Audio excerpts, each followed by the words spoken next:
হ্যাঁ, যেটা বলছিলাম সেটা হচ্ছে যে অ্যাটমিক স্ট্রাকচার। এটা বোঝার আগে অ্যাটম ব্যাপারটা এখন আমরা জানি বলে এখন খুব সহজে চ্যাপ্টারটার নাম দিয়েছি অ্যাটমিক স্ট্রাকচার। কিন্তু তুমি যদি অ্যাকচুয়ালি ভাবার চেষ্টা করো যে মানুষ কিন্তু অ্যাটম ব্যাপারটা প্রথমেই জানতো যে তা নয়। মানুষের প্রথম যে প্রশ্নটা এসেছিল সেটা হচ্ছে যে এই যে আমাদের চারপাশের যে ম্যাটার বা পদার্থ, সেই ম্যাটার কি দিয়ে তৈরি। ঠিক আছে, so the first question was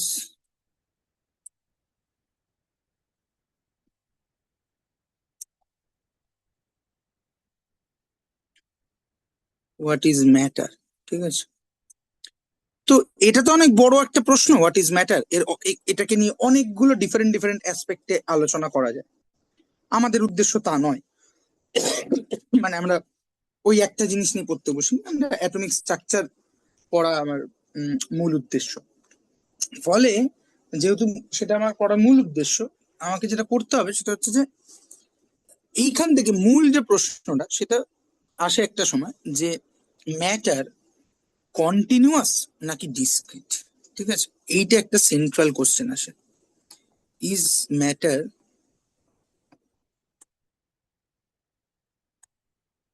continuous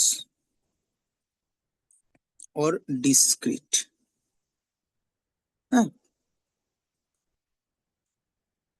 এই যে লাইনটা লিখলাম এই লাইনটার মানে তুমি বোঝো? ম্যাটার কি কন্টিনিউ হতে থাকে না ওটা উম, একটা স্থির কিছু থাকে? আহ, না, ডিসক্রিট মানে কিন্তু ঠিক স্থির নয়। আচ্ছা। ডিসক্রিট মানে ডিসক্রিট মানে কিন্তু মানে তার সাথে মোশনের খুব একটা সম্পর্ক নেই। ঠিক আছে, ম্যাটার কন্টিনিউয়াস না ডিসক্রিট এই কথাটা মানে হচ্ছে যে আমাদের চারপাশে যে আমরা ম্যাটার গুলো দেখি, সেই ম্যাটার গুলো কি গোটাটাই একসাথে একটা ব্যাপার, নাকি আসলে এটা কতগুলো স্মলেস্ট ইয়ে দিয়ে রয়েছে। যেমন ধরো আমি তোমাকে যদি বলি যে এ একটা পয়েন্ট রয়েছে আর বি একটা পয়েন্ট রয়েছে, এর মাঝখানে একটা ডিস্টেন্স আছে। এবার তোমাকে যদি বলি যে এই ডিস্টেন্সটা কি কন্টিনিউয়াস, নাকি এই ডিস্টেন্সটা কতগুলো ছোট ছোট ইউনিট ডিস্টেন্সের সাম, তুমি কি বলবে? উম মানে জানি না আমি। হুম, ভালো উত্তর। হ্যাঁ, আসলে এইটা আমিও জানি না উত্তর, মানে আমি কেন মানব সভ্যতাই জানে না যে দুটো পয়েন্টের মধ্যেকার স্পেস ডিসক্রিট নাকি কন্টিনিউয়াস। এরকমই একটা জায়গায় দাঁড়িয়েছিল মোটামুটি আজ থেকে 200 ইয়ার্স আগে। হ্যাঁ, বা তারও আগে এই কেউ কেউ উত্তর দেওয়ার চেষ্টা করেছিল যে ম্যাটার ডিসক্রিট মানে সে ফর এক্সাম্পল আমার কাছে একটা একটা একটা কিছু একটা অবজেক্ট আছে, লেটস সে এটা হচ্ছে আমার সেই অবজেক্টটা। ঠিক আছে, এই ম্যাটার কন্টিনিউয়াস আর ডিসক্রিট এই কথাটার মানে হচ্ছে যদি ম্যাটার কন্টিনিউয়াস হয় দ্যাট মিনস এই একটা block of maybe block of iron is a particular block of iron. ঠিক আছে, এবার আমি যদি একটা আরেকটা অবজেক্ট নিই তাহলে ওই অবজেক্টটা আরেকটা অবজেক্ট। ঠিক আছে, হ্যাঁ, আর যদি ডিসক্রিট হয় ম্যাটার দ্যাট মিনস এই প্রত্যেকটা অবজেক্ট কতগুলো ইউনিট জিনিস দিয়ে মেড আপ। ঠিক আছে, ডিসক্রিট কথাটার মানেই হচ্ছে তাই। ঠিক আছে, হুম। ডিসক্রিট মানে বিভক্ত, খণ্ড বিভক্ত। ঠিক আছে, যেমন একটা দেওয়াল আছে, একটা পাঁচিল আছে, তো পাঁচিলে আমরা জানি যে সেগুলো কতগুলো ব্রিক বা ইট দিয়ে তৈরি হয়। ঠিক আছে, এরকম ইট ইট দিয়ে তৈরি হচ্ছে। তাহলে এই এই একটা ইট, তার পাশে আরেকটা ইট। ঠিক আছে, ফলে হুম। গোটা দেওয়ালটা এইভাবে গড়ে উঠেছে। তার মানে দেওয়ালটা একটা গোটা জিনিস নয়, এটা কতগুলো ভাঙা ভাঙা জিনিসের যোগফল। ঠিক আছে, কিন্তু এইটা বহুদিন অব্দি ডিবেটেড ছিল যে আমাদের চারপাশের যে ম্যাটার সেটা ডিসক্রিট নাকি কন্টিনিউয়াস। হুম। একটা গ্রুপ অফ সায়েন্টিস্ট বা ফিলোসফার মনে করতো যে ম্যাটার হচ্ছে কন্টিনিউয়াস, অর্থাৎ গোটা জিনিসটাই একসাথে গড়ে উঠেছে। আবার সেটা নিয়ে অনেক রকম প্রশ্ন ইত্যাদি, বা কেউ কেউ বলতো গোটা ইউনিভার্সটাই একটাই ব্যাপার আর কি। আর আরেক দল বললো যে না, there must exist a smallest particle, যার মধ্যে মানে যেটা হচ্ছে, যেটা দিয়েই সমস্ত ম্যাটার তৈরি হয়েছে। তো বহু আগে ইন্ডিয়ান, এই আমাদের ইন্ডিয়ান সাবকন্টিনেন্টেরই কিছু ফিলোসফার, তার মধ্যে একজন ছিল যার নাম ছিল কনাদ, ঠিক আছে।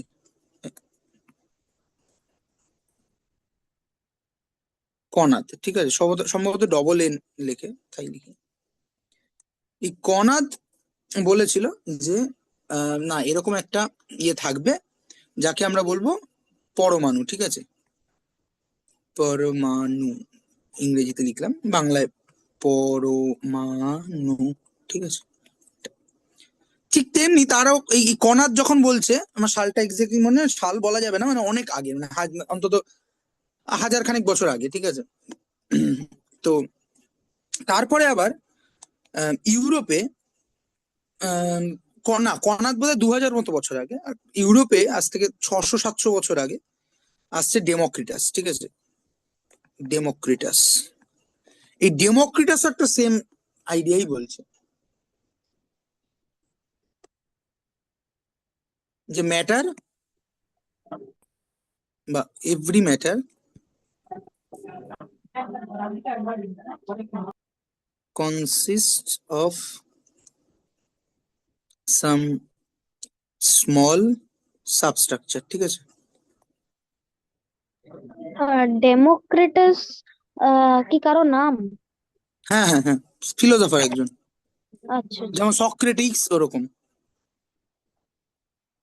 সক্রেটিসের নাম শুনেছো তো? হ্যাঁ। হ্যাঁ, ওরকম।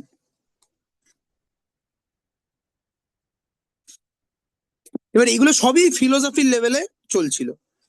প্রথম সাইন্টিফিক যে জায়গাটাতে আসে সেটা হচ্ছে যে আহ, রবার্ট ব্রাউন বলে একজন লোক, ঠিক আছে।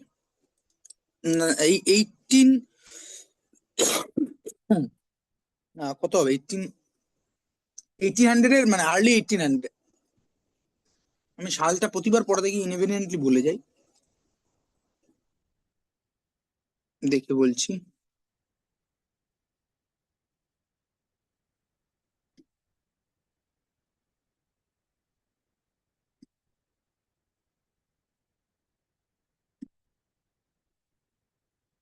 1827। 1827-এ রবার্ট ব্রাউন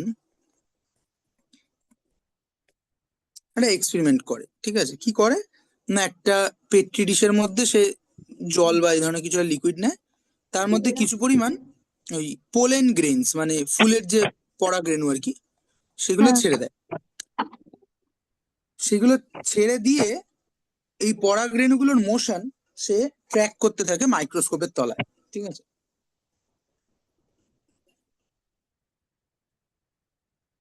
কি দেখতে পায়? দেখতে পায় পরাগ রেণুগুলো এরকম জিগজ্যাগ মোশন করছে, ঠিক আছে। এবার এইটা একটা সারপ্রাইজিং ব্যাপার যে আমি জলের মধ্যে পোলেন গ্রেনস ফেলেছি, ওখানে ফোর্স দেওয়ার তো কেউ নেই, তাহলে পোলেন গ্রেন গুলো মুভ করছে কি করে? তো সেই সময় সায়েন্সে একটা, মানে একটা গ্রুপ অফ পিপল ছিল যারা, যাদেরকে বলা হতো ভাইটাল ফোর্স গ্রুপ বা ভাইটাল ফোর্স থিওরি, ঠিক আছে। ভাইটাল ফোর্স থিওরি, যারা মনে করতো যারা অনেক ক্ষেত্রেই মনে করতো যে একটা ঈশ্বরের হাত, যেমন ভাইটাল ফোর্স থিওরিতে বলা হতো যে কোনো অর্গানিক মলিকুল নেচারের বাইরে বা ঈশ্বরের সাহায্য ছাড়া ল্যাবে মানুষ কোনোদিনও তৈরি করতে পারবে না, ঠিক আছে। সেরকম এখানেও এর মোশনটা কেউ ঠিক করে, মানে সবাই ওরকমই বলছিল যে এটার মধ্যে একটা মানে কোনো কোনো একটা ফোর্স আছে যেটা আমি দেখতে পাচ্ছি না, কিন্তু আছে। তো যেহেতু পোলেন গ্রেন নিয়েছিল, এবং পোলেন গ্রেন আমরা জানি যে সেটা একটা বায়োলজিক্যাল জায়গা থেকে আসে, গাছ একটা সজীব, তার লাইফ আছে, তো সেখান থেকে আসে। তাহলে হতেই পারে যে এটা লিভিং সিস্টেম থেকে আসছে বলে সে সামহাও ওটা মুভ করছে, যেরকম লিভিং সিস্টেম ব্যাকটেরিয়া বা ইত্যাদি মুভ করে।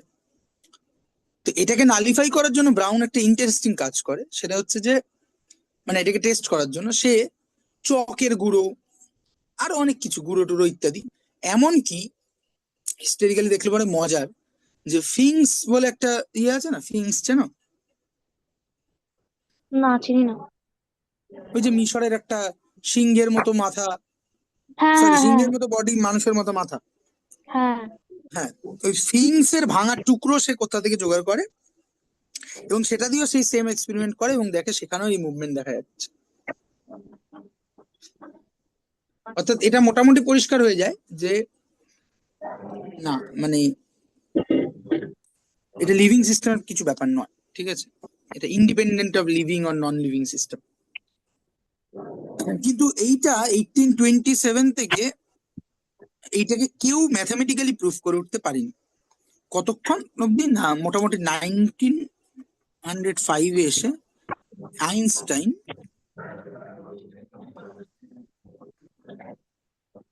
আইনস্টাইন এই ব্রাউনিয়ান মোশনকে প্রথম ম্যাথামেটিক্যালি ডিসক্রাইব করে, ঠিক আছে। সো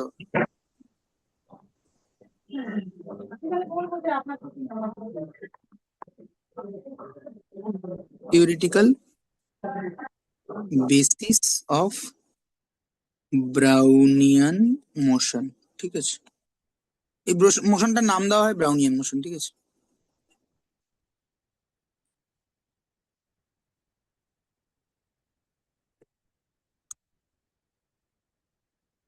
এবার সায়েন্স তো নন লিনিয়ার ওয়েতে চলে, তোমরা যেরকম সিলেবাস ওয়াইজ পড়ো, সেরকম ভাবে সায়েন্স চলে না। সায়েন্স চলে নন লিনিয়ার ওয়েতে, অর্থাৎ অনেক জিনিস আগে আবিষ্কার হয়ে যায়, মানে এটার পর ওটা, ওটার পর সেটা, এরকম নয় ব্যাপারটা, ঠিক আছে।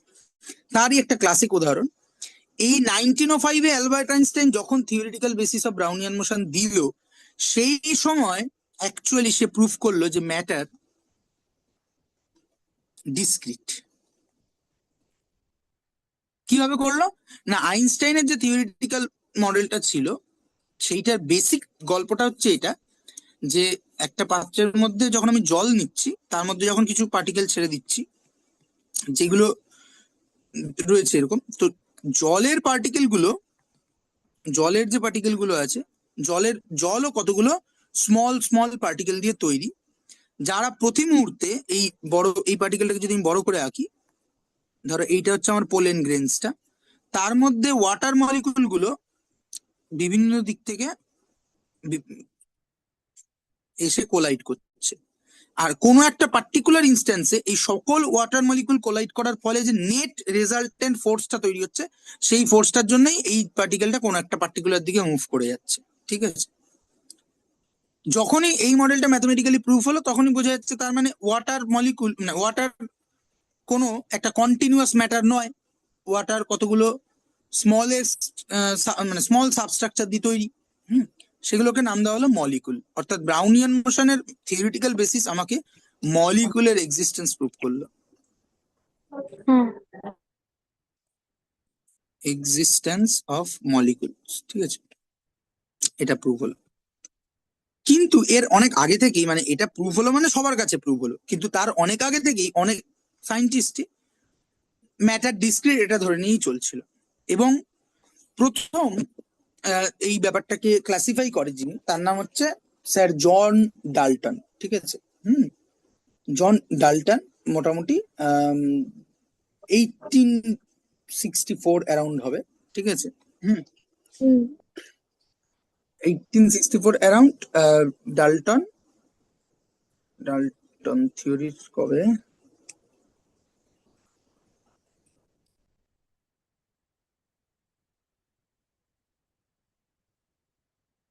না 64-এ তো ব্রাউনিয়ান মোশনের ইয়েটা আসছে প্রথম, 1800,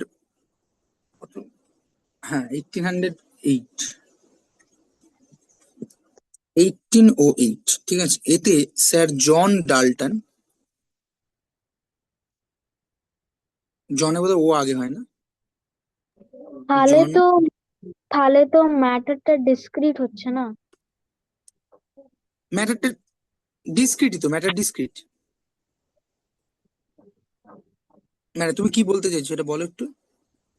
হ্যাঁ, তার মানে ম্যাটার ডিসক্রিট সেটা আইনস্টাইন প্রুভ করেছিলেন। ফাইনালি মানে একদম মানে ব্যাপারটা এরকম, ওই বলে না যে final nail in the coffin, ওরকম ব্যাপার আর কি। যে জিনিসটা চলছিল, বহু মানুষ এতে কন্ট্রিবিউট করেছে, ব্রাউনের এক্সপেরিমেন্ট কন্ট্রিবিউট করেছে, ইত্যাদি করেছে, অনেক কিছু করেছে, কিন্তু ফাইনালি একদম কংক্রিট ভাবে ম্যাথামেটিক্যালি সিল দিয়েছিল হচ্ছে আইনস্টাইনের থিওরি অফ বিং। ঠিক আছে? ঠিক আছে। তো 1808-এ আবার খেয়াল করে দেখো যে যখন ব্রাউন এই এক্সপেরিমেন্টটা করছে 1827-এ, তখন কিন্তু ডাল্টনের থিওরি চলে এসছে, যে এই মানে যার থিওরি এটাই বলে যে ম্যাটার কতগুলো স্মলেস্ট পার্টিকেল দিয়েই তৈরি।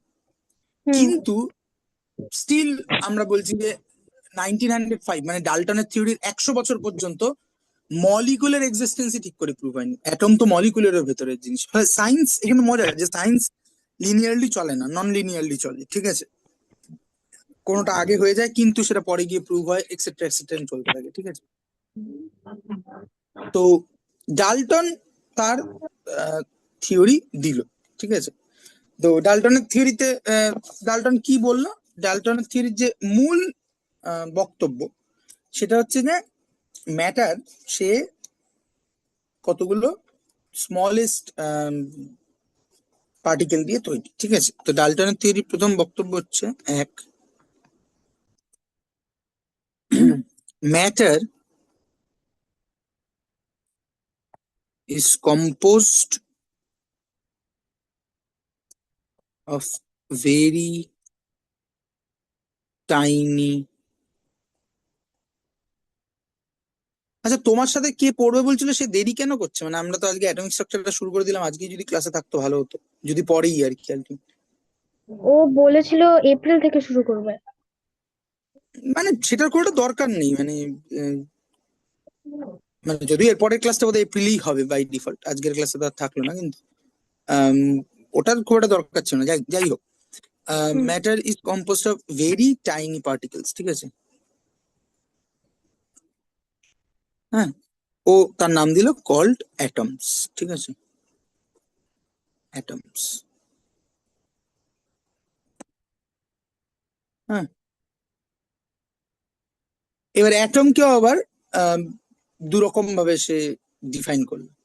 কিভাবে না, বলছে যে the smallest particle of an element termed as simple atom. আমি ব্যাপারটা ক্লিয়ার করছি। The smallest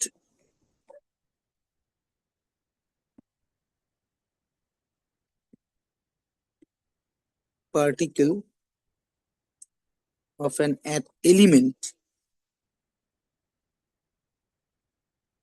are termed as simple atom.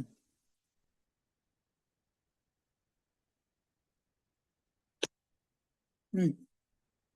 And that of a chemical compound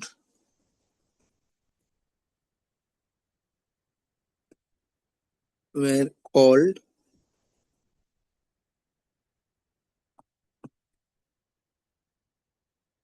compound atom. মানে মূল যেটা বলতে চাইছি এটা দিয়ে, যে কিছু ফান্ডামেন্টাল মানে ম্যাটার গুলোর মধ্যেও কিছু ফান্ডামেন্টাল ম্যাটার আছে। ঠিক আছে?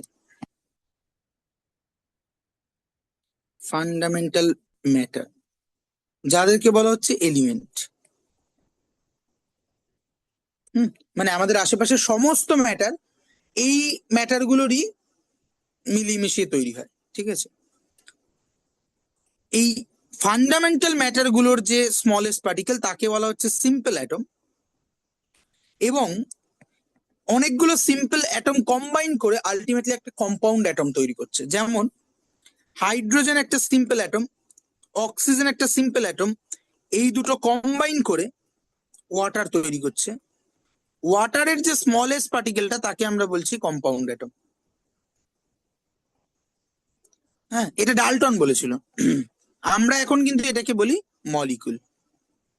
কম্পাউন্ড অ্যাটম আর মলিকিউলের মধ্যে কোনো ডিফারেন্স নেই? কোনো ডিফারেন্স নেই, জাস্ট ডাল্টন ওই নামে ডেকেছিল। ঠিক আছে। আচ্ছা। হুম। ডাল্টন ওইভাবে বলেছিল যে ফান্ডামেন্টাল ম্যাটার যে কটা থাকবে তাদের অ্যাটম গুলোকে আমরা সিম্পল অ্যাটম বলবো, আর তারা যখন কম্বাইন করে ডিফারেন্ট ডিফারেন্ট মেটেরিয়াল তৈরি করবে, সেই মেটেরিয়াল গুলোর যে স্মলেস্ট স্ট্রাকচারটা বা পার্টিকেলটা, তাকে আমরা কম্পাউন্ড অ্যাটম বলবো। আজকের দিনে দাঁড়িয়ে আমরা সিম্পল অ্যাটমকে অ্যাটম বলি, আর কম্পাউন্ড অ্যাটমকে মলিকুল বলি। ক্লিয়ার?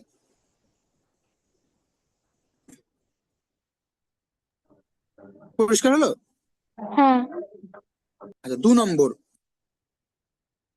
ইয়ে কি বলে, 2 নম্বর মানে ডাল্টনের থিওরি 2 নম্বর পয়েন্ট, atoms are indivisible। ঠিক আছে, indivisible and cannot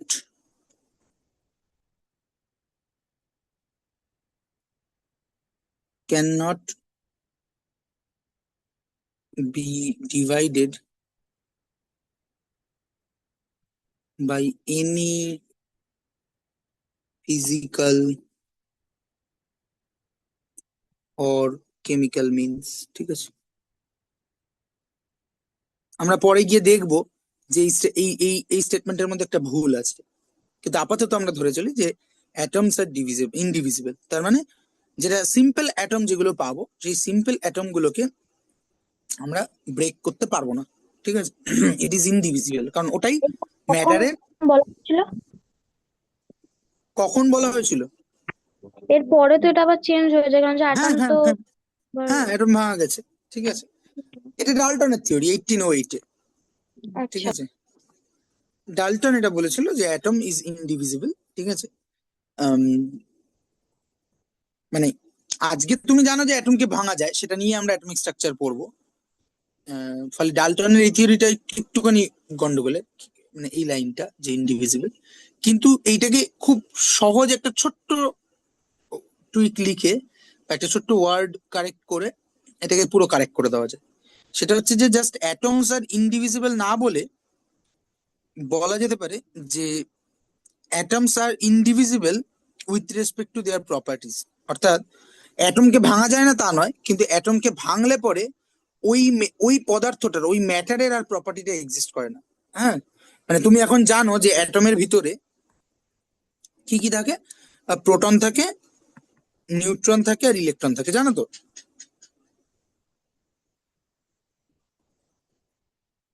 হ্যালো? হুম হুম, হ্যাঁ, জানি। তো এইবার মানে কেন বলা হচ্ছে যে তার মানে অ্যাটমকে ভাঙা যাচ্ছে, কিন্তু ডাল্টনের থিওরি তাও অনেকটা ঠিক, এবং চাইলে ডাল্টনের থিওরিকে ছোট্ট একটু চেঞ্জ করে ঠিক করে নেওয়া যায়। সেটা হচ্ছে যে অ্যাটমকে তুমি ভাঙতেই পারো, কিন্তু অ্যাটমকে ভাঙলে পরে ওই মেটেরিয়ালটার কোনো প্রপার্টি এক্সিস্ট করে না। মানে সে ফর এক্সাম্পল, তুমি হাইড্রোজেন অ্যাটম থেকে যদি ভেঙে একটা প্রোটন পাও, আর অক্সিজেন অ্যাটম থেকে ভেঙে একটা প্রোটন যদি পাও, এই দুটো প্রোটন বেসিক্যালি সেম। ঠিক আছে, আচ্ছা। তার মানে প্রোটন, ইলেকট্রন, নিউট্রন, এগুলো সকল অ্যাটমের জন্যই সেম। ফলে কোনো একটা মেটেরিয়ালের সবচেয়ে স্মলেস্ট পার্টিকেল হচ্ছে অ্যাটম, যার মধ্যে ওই মেটেরিয়ালের সকল প্রপার্টিজ এক্সিস্ট করে। তুমি তার থেকে ছোট ভাঙতেই পারো, কিন্তু তাহলে ওই মেটেরিয়ালটার আর এক্সিস্ট করবে না, মানে তার প্রপার্টি এক্সিস্ট করবে না। এমন নয় যে হাইড্রোজেন ইলেকট্রন আলাদা রকম ভাবে বিহেভ করে আর অক্সিজেনের ইলেকট্রন আলাদা রকম ভাবে বিহেভ করে। Electron is electron, what ever the source is. যদি একই ভাবে বিহেভ করে, তাহলে দুটোর মেটেরিয়ালের প্রপার্টি আলাদা কেন? মজার, মানে এটা আমি অ্যাটমিক স্ট্রাকচারের শেষে গিয়ে বলি, কিন্তু তুমি জিজ্ঞেস করলে বলে আমি এখনই বলে দিচ্ছি। সেটা হচ্ছে যে ব্যাপারটা এরকম খানিক, তুমি একটা ধরো একটা কন্টেনার আছে, ঠিক আছে, এটা একটা হ্যাঁ। কন্টেনার, আর তোমার কাছে 3টে এরকম বাক্স আছে। ঠিক আছে, একটা হচ্ছে প্রোটনের বাক্স, একটা হচ্ছে ইলেকট্রনের বাক্স, একটা হচ্ছে নিউট্রনের বাক্স।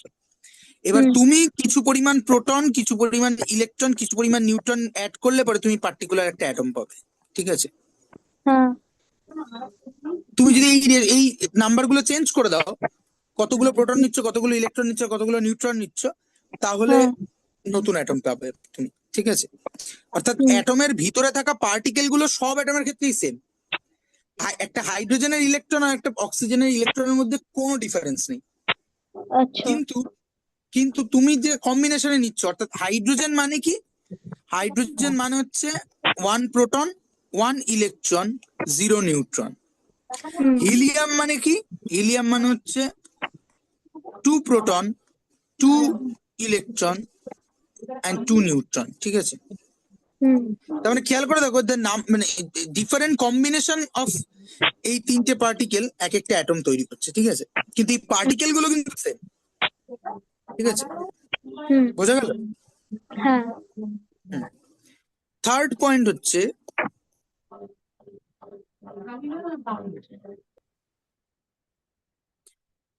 হচ্ছে, atoms can neither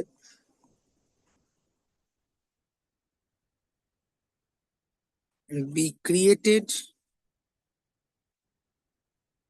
nor destroyed, ঠিক আছে? এইটাও আজকের দিনে ঠিক স্টেটমেন্ট নয়, ঠিক আছে? অ্যাটম ক্রিয়েট করা যায়, ঠিক আছে? নিউক্লিয়ার ফিউশন নতুন অ্যাটম তৈরি হয়, এবং অ্যাটম ডিস্ট্রয়ও করা যায়, মানে নতুন অ্যাটম তৈরি হচ্ছে মানে অন্য অ্যাটম ডিস্ট্রয় করা হয়। Say for example sun. What is sun? Sun is basically the giant ball of hydrogen, যে হাইড্রোজেনকে ফিউজ করে, মানে দুটো হাইড্রোজেনকে জুড়ে, মানে এটা ঠিক কম্পাউন্ড তৈরি করার মতো জোড়া নয়, রাদার একদম মানে ফান্ডামেন্টাল পার্টিকেল গুলোকে জুড়ে সে হিলিয়াম তৈরি করে। এই প্রসেসটাকে বলে নিউক্লিয়ার ফিউশন, আচ্ছা।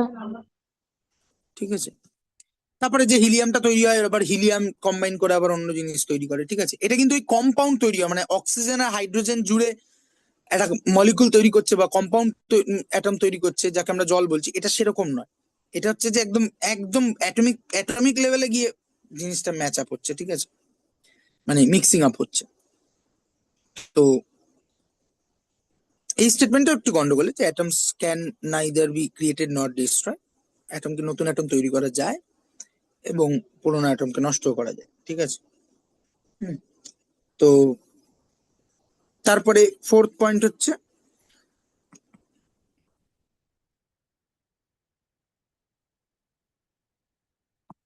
Atoms of the same element are identical in all respect, ঠিক আছে? অল রেসপেক্ট, ঠিক আছে? মানে যত ধরনের প্রপার্টি সম্ভব সেই সমস্ত প্রপার্টি দিয়ে দেখলে পরে একই পদার্থের, একই ম্যাটারের দুটো অ্যাটম আইডেন্টিক্যাল। মানে সে ফর এক্সাম্পল তুমি যদি জল নাও, তাহলে আমেরিকাতেও জল H2O, ইন্ডিয়াতেও H2O, সব জায়গায় H2O, মানে ইউনিভার্সের যে কোনো জায়গায় H2O। ঠিক তেমনি হাইড্রোজেন গ্যাস বা অন্য যার ক্ষেত্রেই হোক না কেন, যে কোনো একটা ম্যাটারের সকল আম, কি বলে ওটার নাম, ওই স্মল পার্টিকেল গুলো যাদেরকে আমি অ্যাটম বলছি, সেইটার প্রপার্টি সেম, তাদের মধ্যে কোনো ডিফারেন্স নেই। এর উল্টোটাও সত্যি, যে ডিফারেন্ট ম্যাটারের প্রত্যেকটা অ্যাটমের মধ্যে ডিফারেন্স থাকবে, ঠিক আছে? হুম। কারণ অ্যাটম তাহলে দিনই ম্যাটার। হ্যাঁ, হচ্ছে হ্যাঁ, হ্যাঁ। উম, দুটো তাহলে কি করে হচ্ছে? যদি ডিফারেন্ট হয় তাহলে সেম হয় তাহলে? না, না, সেম মেটেরিয়ালের অল অ্যাটমস আর সেম, হুম। ডিফারেন্ট মেটেরিয়ালের অল অ্যাটমস আর ডিফারেন্ট। আচ্ছা। বুঝতে পারলাম? হুম, বুঝেছি। হ্যাঁ। তারপরে হচ্ছে যে ফোর্থ, আমি আর ওই ওই পয়েন্টে লিখলাম না, মানে আইডেন্টিক্যাল ইন অল রেসপেক্ট বলা মানে উল্টোটাও সত্যি আর কি। তারপরে হচ্ছে, যেহেতু অ্যাটমকে ব্রেক করা যায় না, সেহেতু একটা এখান থেকে একটা কনক্লুশন উঠে এলো, যে atoms can take part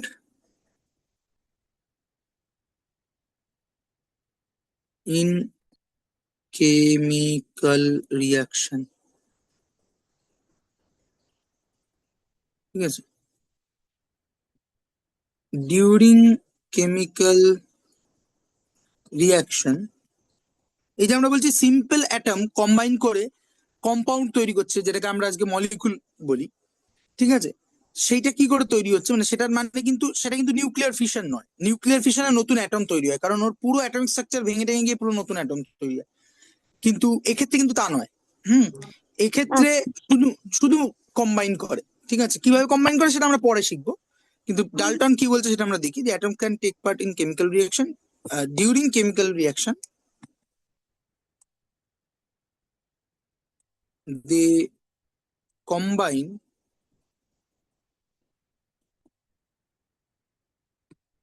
with one another in simple whole number ratio, ঠিক আছে? সিম্পল হোল নাম্বার রেশিও কথাটা মানে কি? মানে হচ্ছে যেহেতু অ্যাটমকে ভাঙা যায় না, তাহলে যতই অ্যাটম থাকে, ধরো এ একটা অ্যাটম, বি একটা অ্যাটম, এরা কম্বাইন করে যাই তৈরি করুক না কেন, let's say A X B Y তৈরি করলো, এই এক্স আর ওয়াই এরা অলওয়েজ হোল নাম্বার হবে, ঠিক আছে? আর একবার বোঝান। অলওয়েজ, হ্যাঁ, মানে সোজা কথা হচ্ছে যে যেহেতু অ্যাটমকে ভাঙা যায় না, ফলে তুমি যখন দুটো বা তিনটে বা চারটে অ্যাটম মিলে একটা কম্পাউন্ড অ্যাটম তৈরি করবে, আজকের দিনে বললে মলিকুল তৈরি করবে, সেখানে কোনো অ্যাটম ফ্র্যাকশনে থাকতে পারবে না, হোল নাম্বারে থাকতে হবে, ঠিক আছে? হুম। হ্যাঁ। তাই না? মানে সেরকম আর কি, ঠিক আছে? যেমন ধরো জল, জলে আমরা দেখতে পাচ্ছি যে হাইড্রোজেন আর অক্সিজেনের রেশিও হচ্ছে 2:1, ঠিক আছে? হুম। বা ধরো গ্লুকোজ, C6H12O6, এটা হচ্ছে গ্লুকোজ। এখানে দেখো, carbon is to hydrogen is to oxygen is equal to 1:2:1, ঠিক আছে?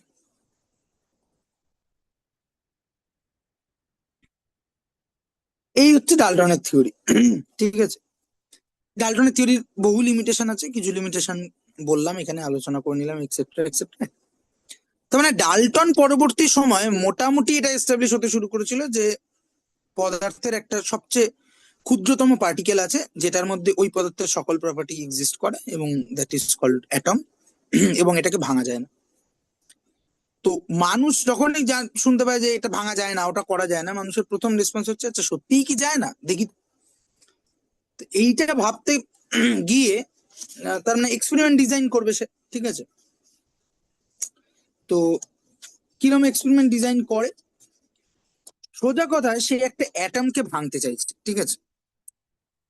So now we want to break atom, if at all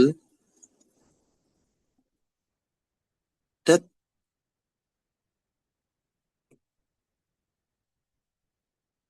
ঠিক আছে? এটা নেক্সট কোশ্চেন চলে এলো, যে অ্যাটমকে কি ভাঙা যায়? তাহলে আমি ভাঙবো, ঠিক আছে?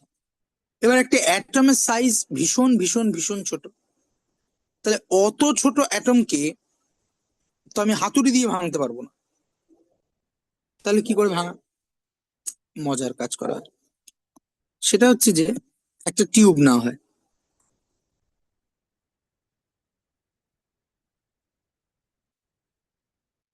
একটা টিউব নেওয়া হয়। প্রথমেই যেটা করা হয়, এই টিউবের ভিতরের সমস্ত গ্যাসকে বের করে দেওয়া হয়। এবার সমস্ত গ্যাসকে এভাবে বের করা সোজা নয়, ঠিক আছে? তাহলে কি করা হয়, মোটামুটি গ্যাস বের করে এই টিউবটার ভিতরে প্রেসার করে দেওয়া হয় মোটামুটি 0.1 mmHg, ঠিক আছে? এটা হচ্ছে প্রেসারের একক, ঠিক আছে? প্রেসারের ইউনিট। হ্যাঁ। তো আমরা যে প্রেসারে বসবাস করি, মানে আমাদের অ্যাটমসফিয়ারিক প্রেসার, সেটা কত জানো? কত mmHg? না। সেটা হচ্ছে 760 mmHg, ঠিক আছে, তার মানে বুঝতে পারছো আমাদের আমরা যে প্রেসারে এক্সিস্ট করি তার থেকে এই টিউবটার ভিতরে প্রেসার কত কম। হ্যাঁ। এটা নেওয়া হয় কেন, এটা করা হয় তার কারণটা হচ্ছে যে আমি যদি আমি তো একটা অ্যাটমকে নিতে পারলে সবচেয়ে ভালো হতো, যে একটা অ্যাটমকে নিলাম, তাকে ভাঙার চেষ্টা করলাম, কিন্তু একটা অ্যাটম এতই ছোট যে তাকে আমি এরকম আলাদা করে নিতে পারবো না। ঠিক আছে, তাহলে কি করা? তাহলে একটা সোজা উপায় হচ্ছে যে আমি যদি একটা টিউবের ভিতরে প্রেসার কমিয়ে দিই, তার মানে বেশিরভাগ মলিকুল ওখান থেকে বেরিয়ে চলে গেছে, খুব অল্প পরিমাণ মলিকুলই আছে, খুব অল্প মানে খুবই অল্প পরিমাণ মলিকুল সেখানে আছে। ঠিক আছে,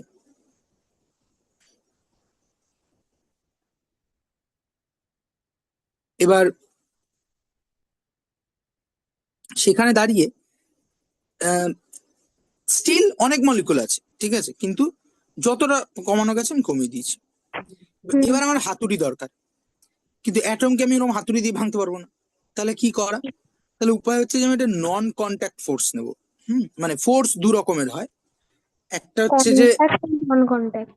হ্যাঁ মানে ওভাবে ফোর্স অনেক রকম ভাবে ভাগ করা যায়, কিন্তু আমি বলছি যে এক্ষেত্রে কন্ট্যাক্ট ফোর্সের উদাহরণ হচ্ছে যে ওই আমি একটা হাত দিয়ে একটা বাক্সকে ঠেললাম, তাহলে আমি কন্ট্যাক্ট করে ওর মধ্যে ফোর্স দিলাম। হুম আর নন কন্ট্যাক্ট ফোর্সের এক্সাম্পল দিতে পারবে? Electrostatic electrostatic force, gravitational force, ঠিক আছে। ফোর্স। গ্র্যাভিটেশনাল ফোর্স, পৃথিবী যে আমাদেরকে আকর্ষণ করছে তার জন্য তো তার কোনো পৃথিবীকে আমাকে টাচ করার দরকার পড়ে না। ঠিক আছে, আমি হুম। যখন পৃথিবীর উপর দিয়ে প্লেনে করে উড়ে যাই তখনও পৃথিবী আমাকে টানছে। ঠিক আছে, তো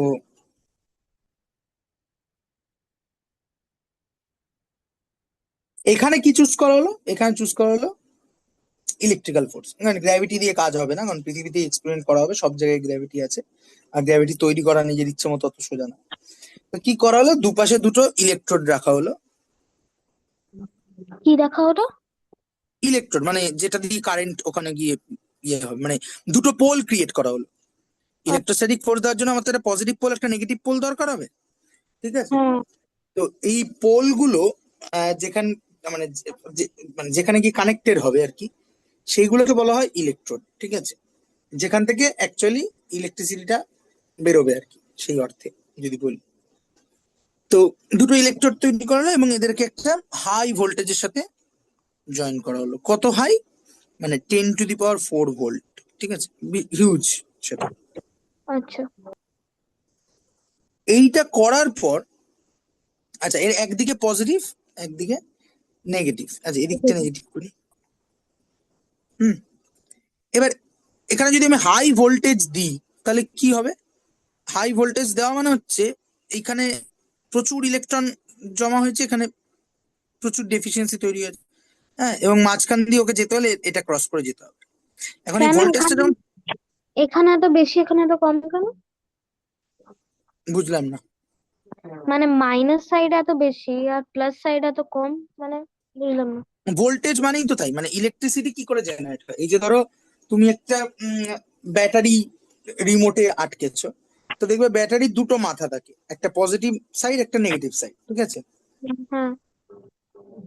সেটা কি ব্যাপারটা না, ব্যাটারির ভেতরে একটা কেমিক্যাল রিয়াকশন হচ্ছে, হওয়ার ফলে ওটাকে এমন ভাবে ডিজাইন করা হয়েছে যে ওর একদিকে প্রচুর ইলেকট্রন ডেন্সিটি হয়ে যায়, আর অবভিয়াসলি আরেকদিকে তখন ডেফিসিয়েন্সি থাকতে হবে। ঠিক আছে, এবার হ্যাঁ। তুমি যখন ওটাকে একটা তার দিয়ে কানেক্ট করো, ঠিক আছে, মানে আমি বলতে চাইছি ব্যাপারটা এরকম যে ধরো একটা ব্যাটারি আছে, এটা একটা ব্যাটারি, এটা একটা ব্যাটারি, এর দুটো পোল আছে।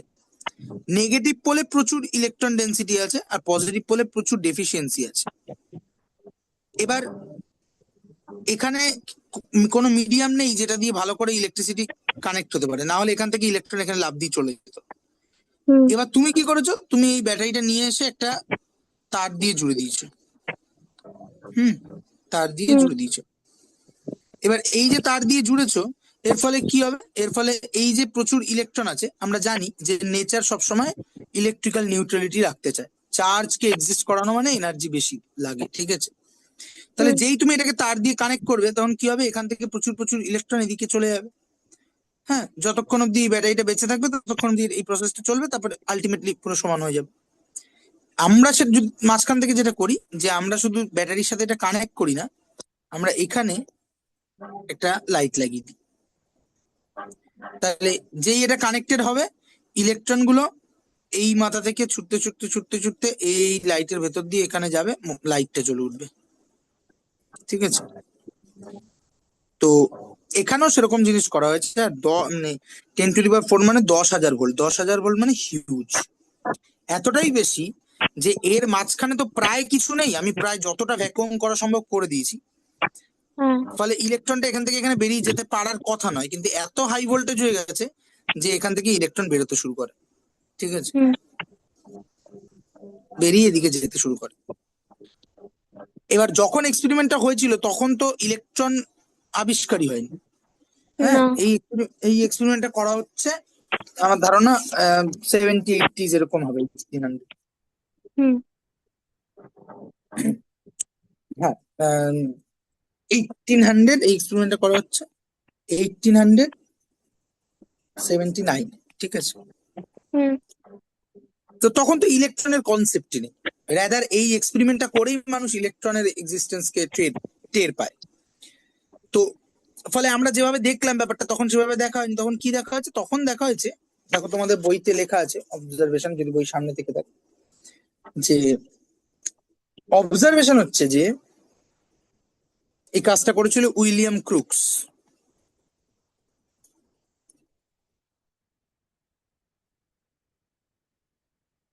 1879 ইলেকট্রন আবিষ্কার হয়েছিল। আহ, মানে প্রথম এই এক্সপেরিমেন্টটা হয়েছিল, ইলেকট্রন আবিষ্কার হয়েছে ইন প্রিন্সিপাল আরো পরে। কেন না, মানে এখানে একটা অবজারভেশন পাওয়া গেছিল। হুম, অবজারভেশনটা হচ্ছে যে এইরকম একটা সেট আপ রেডি করার পর কি কি নিয়েছি, একটা গ্লাস টিউব নিয়েছি আমি, তার ভেতরে যতটা সম্ভব ভ্যাকুয়াম করা সম্ভব করেছি, এতটাই করেছি যে প্রেসার 0.1 mmHg হয়ে গেছে। এবার দুপাশে দুটো ইলেকট্রোড দিয়ে আমি হাই ভোল্টেজ অ্যাপ্লাই করেছি, এতটাই হাই ভোল্টেজ যে মাঝে প্রায় কিছু না থাকা সত্ত্বেও একটা ইয়ে থেকে, একটা ইলেকট্রোড থেকে ইলেকট্রন বেরিয়ে অন্য দিকে মানে প্লাসের দিকে জাম্প করবে। ঠিক আছে, আর এইটা করার ফলে যে অবজারভেশনটা পাওয়া গেছিল সেটা হচ্ছে এরকম খানিকটা। ইট ওয়াজ noticed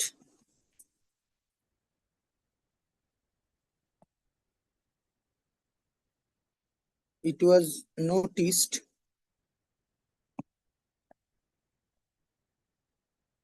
that the glass wall opposite to the cathode began, টিউবটা। হ্যাঁ হ্যাঁ, ক্যাথোড মানে হয় টিউবটা। না আমি বলছি আমি আচ্ছা। লিখিনি। cathode began to glow with a very faint greenish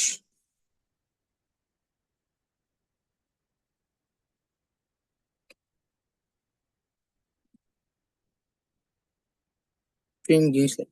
cathode হচ্ছে এই, যখনই আমরা ব্যাটারির সাথে কোনো কিছুকে কানেক্ট করি তখন তো দুটো ইলেকট্রোড তৈরি হয়, একটা পজিটিভ একটা নেগেটিভ। ঠিক আছে, হ্যাঁ। তো ডিপেন্ডিং আপন সিচুয়েশন একটাকে ক্যাথোড বলা হয়, একটাকে অ্যানোড বলা হয়। এক্ষেত্রে যে নেগেটিভ এন্ডটা সেটা হচ্ছে ক্যাথোড। ঠিক আছে, আচ্ছা। সেটা হচ্ছে ক্যাথোড, আর পজিটিভ এন্ডটা হচ্ছে অ্যানোড। ঠিক আছে, তার মানে কি অবজারভেশন পাওয়া গেল, যে যখন এখানে এরকম হাই ভোল্টেজ দেওয়া হলো আমরা দেখতে পেলাম যে একটা গ্লাস ওয়াল, মানে এই যে ক্যাথোডের যে অপোজিট সাইডটা, এই অপোজিট সাইডের গ্লাস ওয়ালটা গ্লো করতে থেকেছে, ফেইন্ট গ্রিন কালারে গ্লো করতে থাকবে। ঠিক আছে, হুম, তো অবভিয়াসলি এটা একটা অদ্ভুত ঘটনা। ঠিক আছে, এটা কি করে হলো? ঠিক আছে, হুম, তো আরো এটাকে নিয়ে যখন তখন এই অবজারভেশনটাকে কন্টেমপ্লেট করা গেল, তখন আহ, যে অবজারভেশন মানে ফাইনালি যেখানে সে দাঁড়ালো সেটা হচ্ছে যে further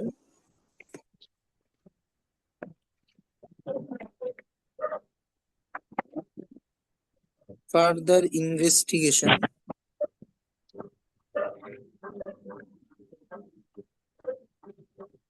revealed that these fluorescence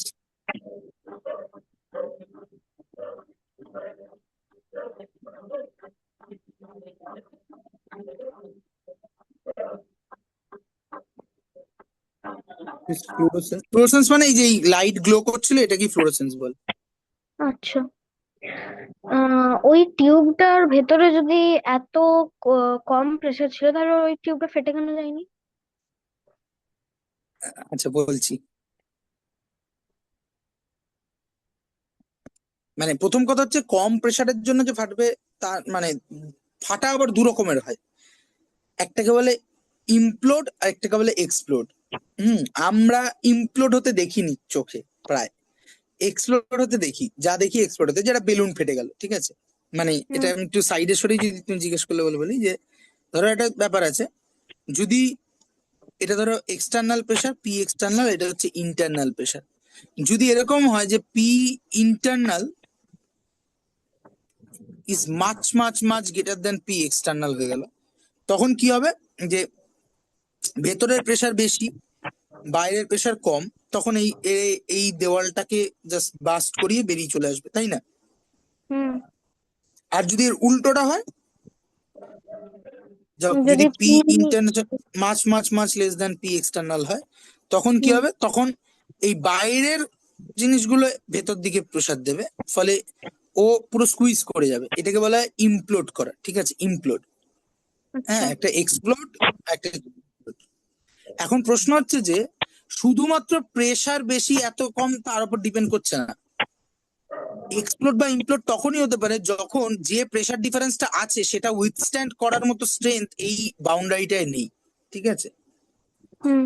হ্যাঁ মানে সে ফর এক্সাম্পল সিম্পল একটা লাইটার বা আমাদের এই যে এলপিজি গ্যাসের সিলিন্ডার, এর প্রেসার কিন্তু হিউজ হয়, মানে ওই সিলিন্ডারের ভিতরে হিউজ প্রেসার থাকে, হ্যাঁ, হুম। অথচ সেটা কিন্তু মানে এক্সপ্লোড করে যাচ্ছে না, ঠিক আছে। তার কারণ কি? তার কারণ হচ্ছে এই যে প্রেসার ডিফারেন্সটা, অর্থাৎ বাইরে অ্যাটমসফিয়ারের প্রেসার আর ওই সিলিন্ডারের ভিতরের প্রেসার, এই দুটো প্রেসারের যে ডিফারেন্সটা, সেই ডিফারেন্সটা সাস্টেন করার মতো স্ট্রেংথ আছে এরকম মেটেরিয়াল দিয়ে ওই সিলিন্ডার গুলো তৈরি করা হয়, ঠিক আছে, বুঝতে পারলাম। হ্যাঁ। ফলে ভেতরে কম প্রেসার থাকা সত্ত্বেও ওটা ভেঙে যায়নি, তার কারণ হচ্ছে গ্লাস ওয়ালটাই এমন ভাবে বানানো হয়েছে, ঠিক আছে।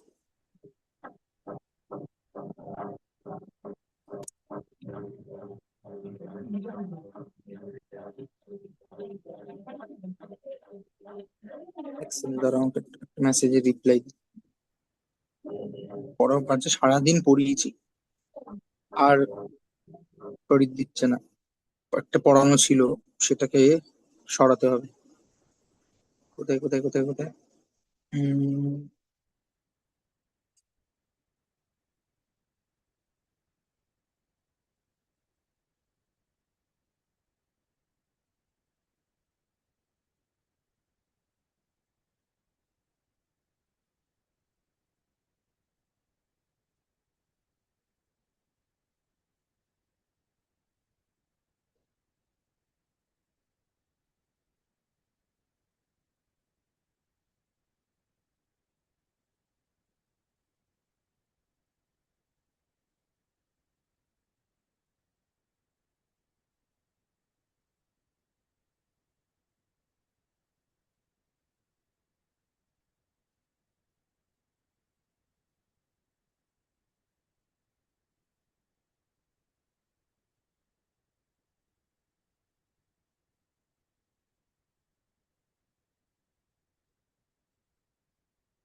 হ্যাঁ, কি যেন বলছিলাম। তো যাই হোক, এবার আমরা আমাদের মূল জায়গায় আসি। So further investigation reveal that the fluorescence, মানে ওই যে লাইট জ্বলছে পেছনটা, লাইট গ্লো করছে, ওই ব্যাপারটা, ঠিক আছে, সেটা কি কারণে হচ্ছে না, ফ্লুরোসেন্স ওয়াজ ডিউ টু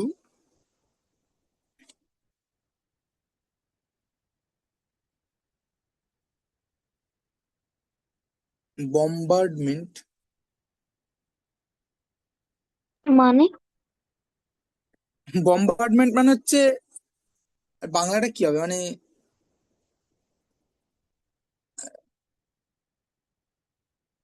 মানে যেরকম মানে ওপর থেকে বোম ফেলে না কোনো একটা জায়গায়, তো বম্বার্ডমেন্টের এক্সাক্ট বাংলাটা মানে মুহূর্তে মনে হচ্ছে বম্বার্ডমেন্ট। হ্যাঁ, বোমাবাজি বা গোলা বর্ষণ আর কি, মানে সোজা কথায় ধরো এরকম একটা জায়গা আছে, প্লেন থেকে, এটা একটা প্লেন আছে, প্লেন থেকে প্রচুর বোমা ফেলছে, ঠিক আছে, এই যে ফেলছে এইটাকে বলা হয় বোম্বার্ডমেন্ট, ঠিক আছে। তো পুরো লাইনটা লিখলেই বুঝতে পারবে, the fluorescence was due to of bombardment of the glass wall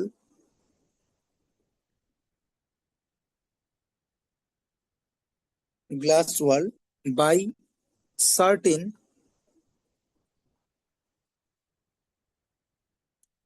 invisible particle or invisible rays, ঠিক আছে, rays which is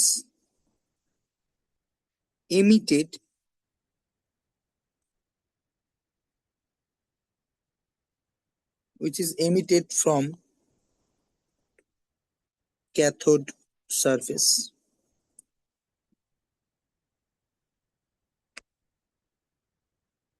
and moved towards anode।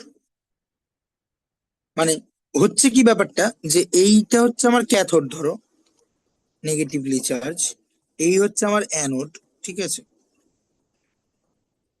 হুম। তো হাই ভোল্টেজ দেওয়ার ফলে এখান থেকে কিছু একটা ইনভিজিবল রে বেরোচ্ছে, যেটা আমরা দেখতে পাচ্ছি না, তারা অ্যানোডে গিয়ে ইয়ে করছে, কিন্তু কিছুজন এই পেছনের দেওয়ালেও গিয়ে ধাক্কা মারছে, তখন এইখানটা গ্রিনিশ গ্লো করছে, ঠিক আছে। এই রেটাকে কিন্তু আমি দেখতে পাচ্ছি না, দিস ইজ দ্য ইনভিজিবল রে,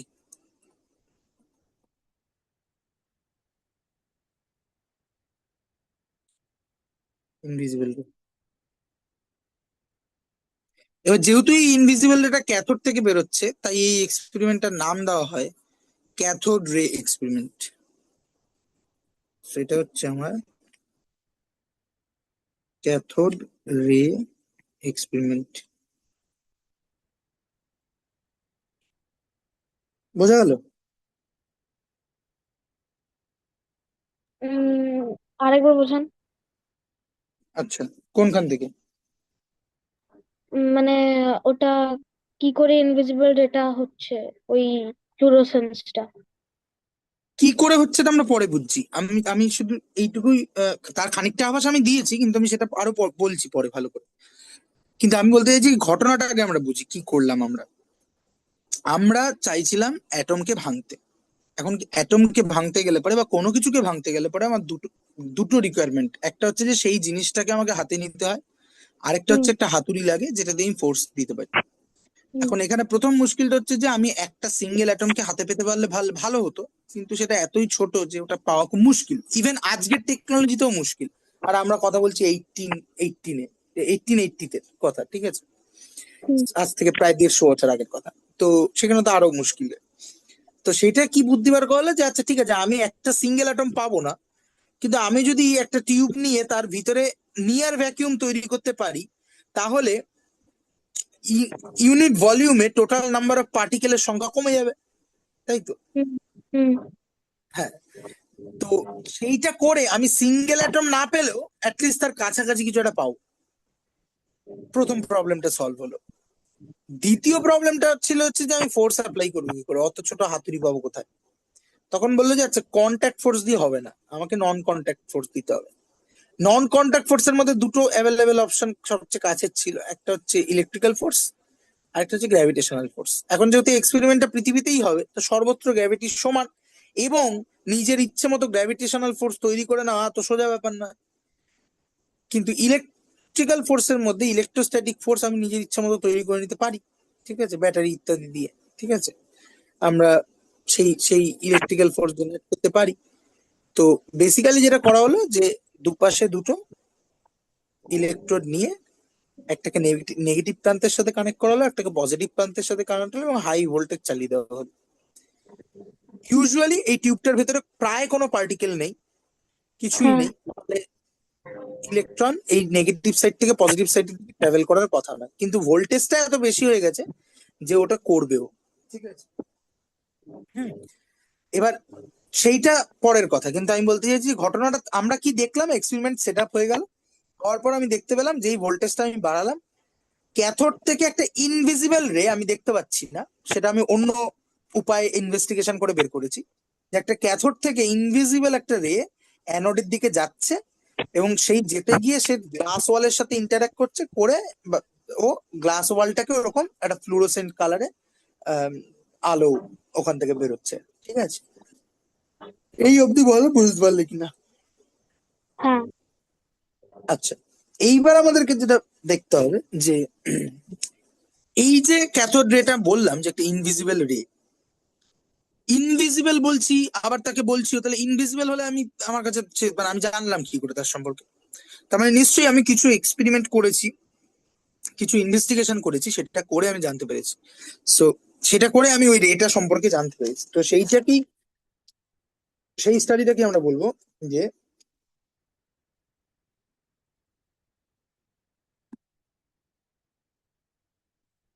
nature of cathode rays.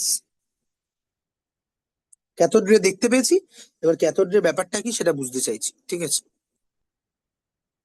Cathode রেটাকে দেখেছি কি করে, ওটা তো ইনভিজিবল। ওটাই তো বলছি যে ইনভিজিবল, তাহলে সেই ইনভিজিবল রেটাকে আমি বুঝতে পারলাম কি করে, মানে ওখানে যে প্রপার্টি সেইটাই আমরা দেখার চেষ্টা করছি, ওই জন্যই লিখেছি নেচার অফ ক্যাথোড রেজ, ঠিক আছে। হ্যাঁ, এইটা কে দেখছে? এই এক্সপেরিমেন্টটা করেছিল উইলিয়াম ক্রুকস 1879-এ। আর হ্যাঁ। এই ক্যাথোড রেকে ক্যাটাগরাইজ করছে তার প্রায় 20 বছর মতো পরে গিয়ে, ঠিক আছে, J J Thomson.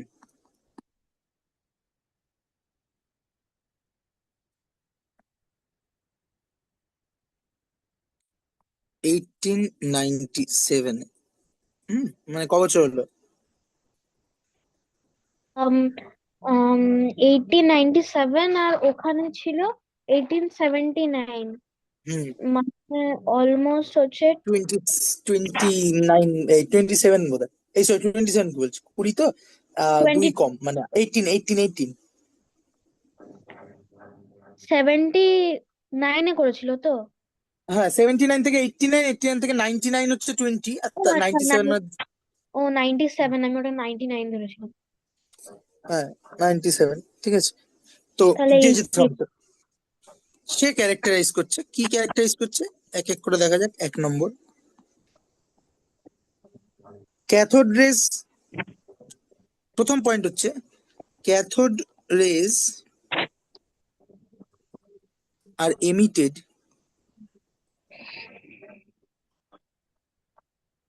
perpendicularly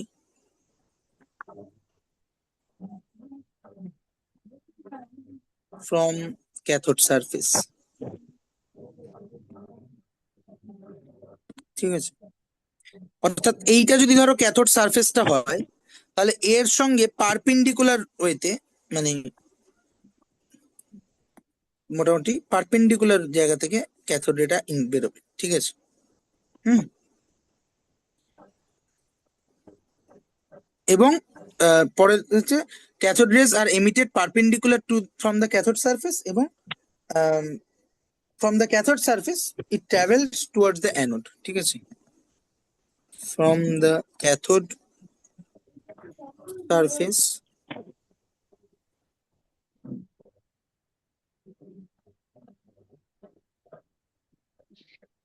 it travels towards anode. Second point, they cast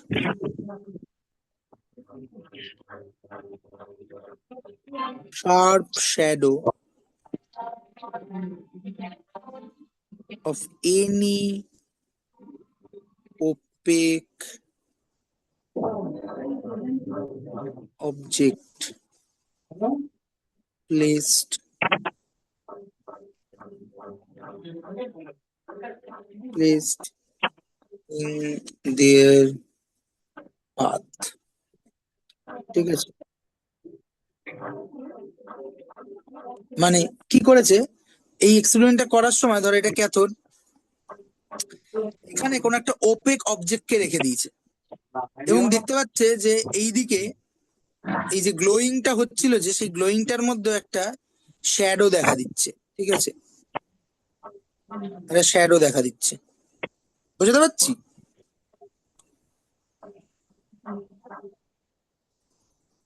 hello? হ্যাঁ, বললাম। আচ্ছা, শুনতে পাইনি। যে এই যে বললে না যে ক্যাথোড রে দেখতে ইনভিজিবল বলছে, তাহলে আমি ক্যাথোড নিয়ে এত কথা বলতে পারছি কি করে? এই ধরনের এক্সপেরিমেন্ট গুলো করেছে যে ক্যাথোড আর অ্যানোডের মাঝখানে একটা অবজেক্ট, ওপেক অবজেক্টকে রেখে দিয়েছে। তার ফলে দেখতে পাচ্ছি যে এইখানে যে গ্লোয়িংটা হচ্ছিল সেখানে ওই ওপেক অবজেক্টের একটা শ্যাডো পড়ছে। তার মানে নিশ্চয়ই আলোর মতো স্ট্রেট লাইন এখান থেকে কিছু একটা পাস করছে। যদি এরা স্ট্রেট লাইনে পাস না করতো তাহলে এখানে এরা মানে অবজেক্টেড হতো না, মানে বাধাপ্রাপ্ত হতো না, ফলে ওখানে শ্যাডো পড়তো না। So they cast sharp shadow on any opaque object placed in their path. এটা থেকে আমরা বুঝতে পারি, so so like ordinary light, cathode rays travel in straight line.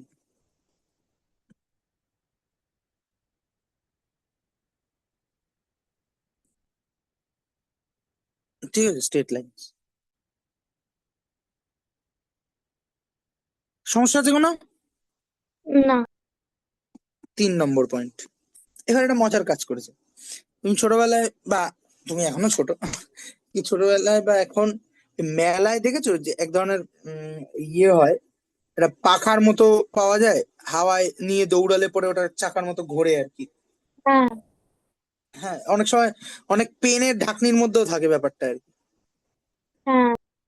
হ্যাঁ, তো এরাও কি করেছে, এরকম একটা বন্দোবস্ত করেছে যে এই ধরো ক্যাথোড আর এই অ্যানোড, এই হচ্ছে আমার টিউবটা ধরো, এর মাঝখানে একটা এরকম এরকম একটা মানে ফ্যানের ব্লেডের মতো ব্যাপার রেখে দিয়েছে। ঠিক আছে, এবং সেটা কি দিয়ে তৈরি আমি লিখি, বুঝতে পারবে সেন্টেন্সটা, যে when allowed to fall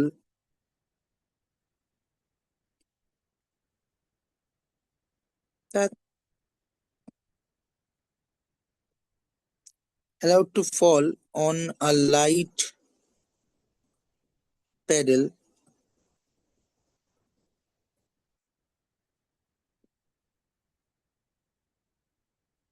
wheel made of mica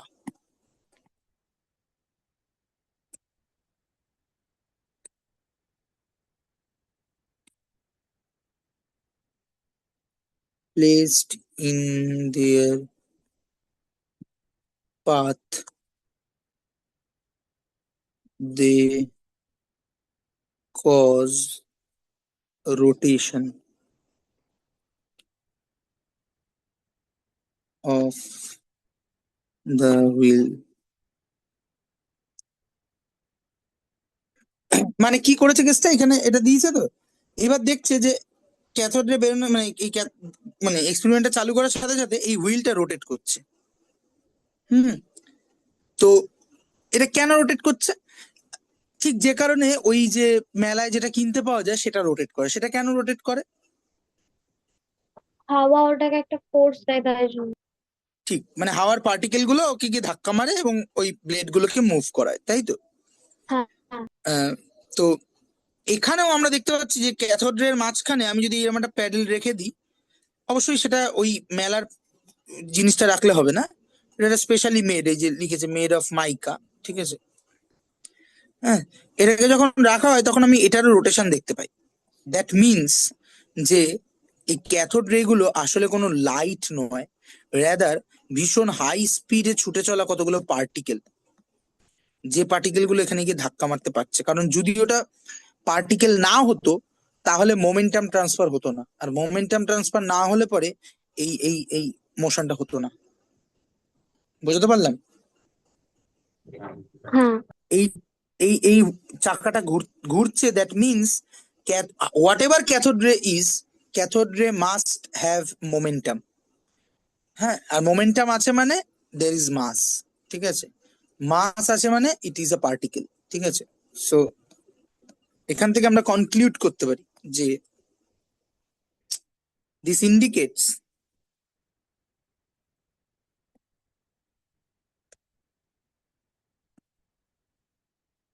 cathode rays are composed of material particle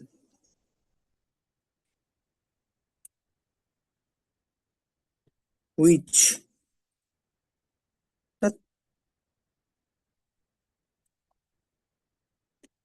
which possess momentum, ঠিক আছে? মোমেন্টাম বোঝা গেল এই পয়েন্টটা? হ্যাঁ। Third observation, fourth observation is as cathode rays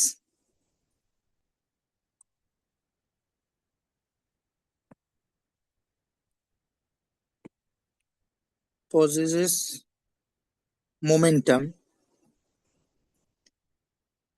ঠিক আছে, they can penetrate thin foil of aluminium,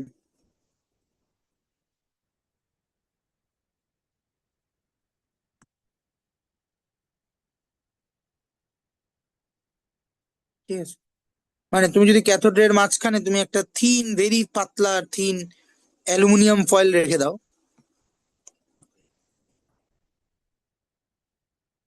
তাহলে এদের মোমেন্টাম আছে। ঠিক যেমন আমরা একটা দেওয়ালের দিকে গুলি গুলি ছুড়লে কি হয়, মানে একটা মোটা দেওয়ালের দিকে গুলি ছুড়লে গুলিগুলো দেওয়ালে আটকে যাবে।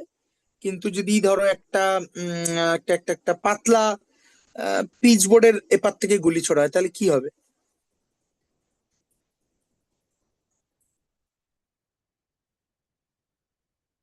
বলো। আরেকবার বলুন স্যার। আমি বলছি যে যদি একটা দেওয়ালের মধ্যে গুলি চালানো হয় তাহলে দেওয়ালটা যদি এনাফ মোটা হয় তাহলে গুলিগুলো দেওয়ালে আটকে যাবে। হ্যাঁ, কিন্তু যদি একটা পাতলা পিচ বোর্ডের এপার থেকে গুলি চালানো হয় তাহলে কি হবে? তাহলে ওটা মানে ভেদ করে চলে যাবে। হ্যাঁ, কেন?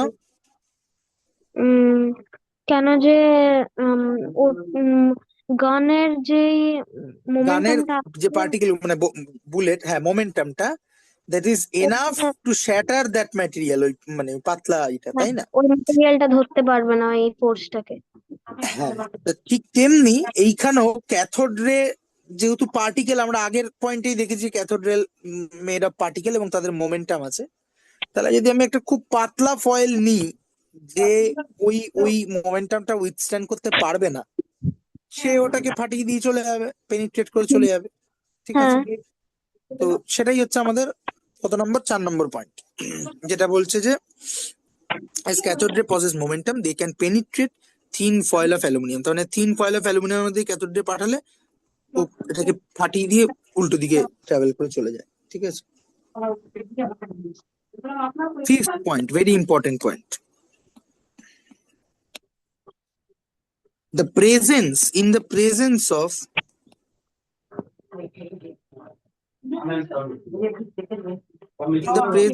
electric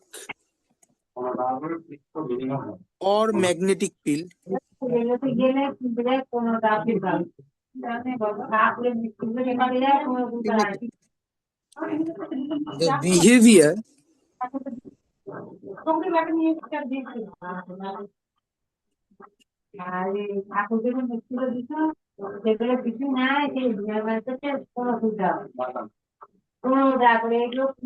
the behavior of cathode rays are similar to that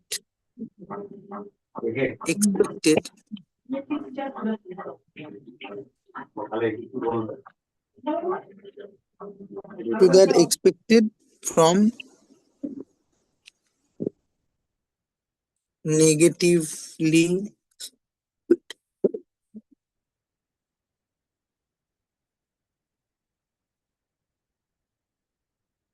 negatively charged particle, ঠিক আছে।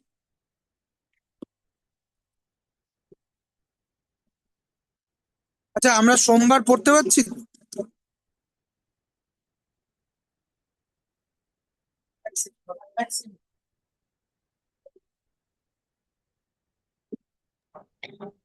হ্যাঁ।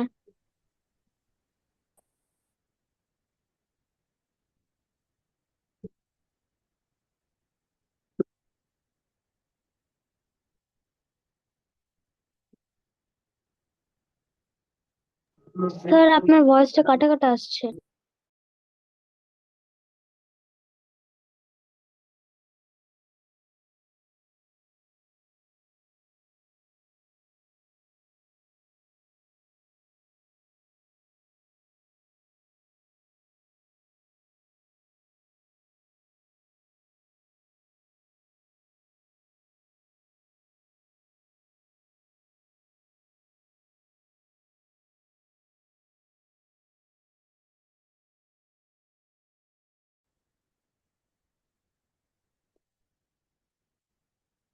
তোমার সকালে স্কুল হয় না দুপুরে, মানে নর্মাল যে? সকালে। সকালে, আচ্ছা আচ্ছা। ফেরো কখন? একটা। আচ্ছা আচ্ছা। তুমি কি সোহম সৈনিক স্কুলে পড়ো? না। আচ্ছা, তাহলে কি কোন স্কুলে? সোহম শানের ডিপিএস এ পড়ে, আর আমি হ্যাঁ, বিডিএম এ পড়ি। বিডিএম মানে রিধান বিডিএম এ পড়ে? হ্যাঁ। ও, রিধান বিডিএম। তাহলে তোমাদের মানে এই এই এই যে রিধান, সোহম, সৈনী এদের ইয়েতে কি করে হলো, মানে সেম স্কুল তো নয় তাহলে? না, সেম স্কুল না, কিন্তু আমরা আগে একটা ম্যাথস এর আর ইংলিশের টিউশন একসাথে করতাম, তো ওর পর থেকেই ম্যাক্সিমাম টিউশন একসাথে করি। আচ্ছা আচ্ছা আচ্ছা আচ্ছা। কিন্তু মানে ওরা যে তোমার থেকে এক বছরের জুনিয়র, সেটা কি করে হতো একসাথে? হ্যাঁ, একসাথে হতো, কিন্তু আমাদের ওখানে ক্লাসটা ম্যাটার করতো না। ওখানে 4-5 এরও বাচ্চা থাকতো, আবার আচ্ছা এইট আচ্ছা আচ্ছা, নাইনেরও বুঝতে বাচ্চা পেরেছি থাকতো। বুঝতে পেরেছি বুঝতে পেরেছি।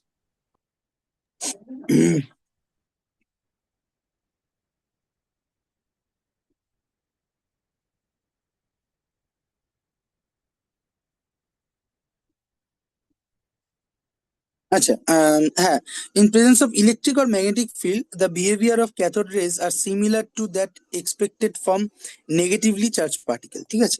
এটা একটা ভেরি ভেরি ক্রুশিয়াল পয়েন্ট করেছে কি ওরা, যে এই যে ক্যাথোড রে যাচ্ছিল, ঠিক আছে, তো যাচ্ছিল, এখানে একটা ইলেকট্রিক ফিল্ড রেখে দিয়েছে, মানে কি করেছে, এইখানে আরেকটা প্লাস মাইনাস এরকম রেখে দিয়েছে, ঠিক আছে। এবার দেখতে পাচ্ছে যে ক্যাথোড রে এই প্লাসের দিকে বেঁকে যাচ্ছে। এটা আমাকে কি ইন্ডিকেশন দেয়, যে নিশ্চয়ই ক্যাথোড রে একটা চার্জ আছে এবং সেটা নেগেটিভলি চার্জ, তাই তো? হুম। Negatively charge.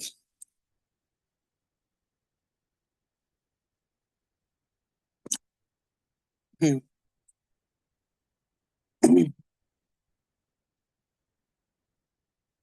সো এখান থেকে আমরা যেটা এরকম ম্যাগনেটিক ফিল্ড নিয়েও করেছে, ঠিক আছে, করে আলটিমেটলি যে কনক্লুশনে এসছে সেটা হচ্ছে যে ক্যাথোড রেস,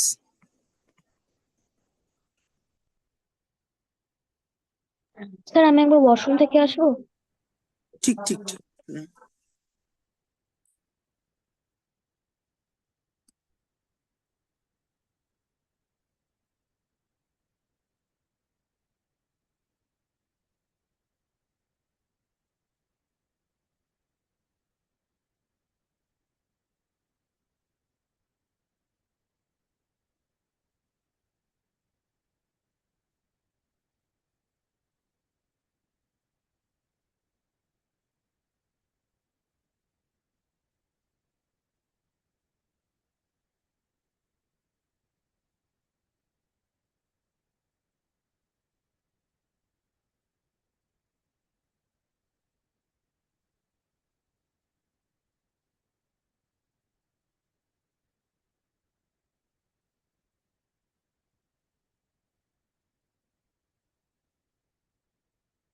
হ্যাঁ স্যার, চলে আসছি। বেশ। হুম হুম। যেটা লিখেছি যে এখান থেকে আমরা যে পয়েন্টে গিয়ে পৌঁছালাম সেটা হচ্ছে যে cathode race consist of negatively charge particles, ঠিক আছে। হ্যাঁ, তার মানে আমরা যেটাকে ইনভিজিবল বলছিলাম সেটা দেখতে পেলাম যে সেটা আসলে কোনো রে তো নয়, বরং ভীষণ হাই স্পিডে ছুটে চলা কতগুলো পার্টিকেল, হ্যাঁ। এবং তাদের আবার একটা চার্জও আছে, সেটা হচ্ছে নেগেটিভ চার্জ, ঠিক আছে। হুম। এরপরে দুটো তিনটে ছোট ছোট অবজারভেশন আছে, ছয়, সেটা হচ্ছে যে when these rays are allowed to strike a metal foil,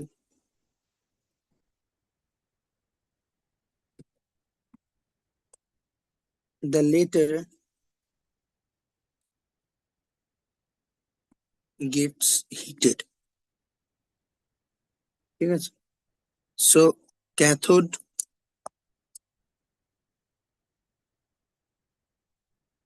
cathode rays produce heating effect, ঠিক আছে, হিটিং এফেক্ট। কি বলছে যে ক্যাথোড রে কে যদি আমি মেটাল ফয়েলের মধ্যে হিট করাই, মানে যেটা আমরা এইখানে করছিলাম, এই যে এইটায় অ্যালুমিনিয়ামের ক্ষেত্রে, বা এইটাতেও করছিলাম প্যাডেল হুইলের ক্ষেত্রে, তাহলে, না প্যাডেল হুইলের ক্ষেত্রে মাইকা ফয়েলে করছিলাম, মেটাল নয়, অ্যালুমিনিয়াম এইটার ক্ষেত্রে করছিলাম, তাহলে আমরা দেখতে পাচ্ছি যে এটা গরম হয়, হিটিং এফেক্ট দেখা যায়, ঠিক আছে। এই পয়েন্টটা খুব ইম্পর্টেন্ট এই মুহূর্তে তা নয়, জাস্ট কমপ্লিটনেস এর জন্য বললাম, ঠিক আছে।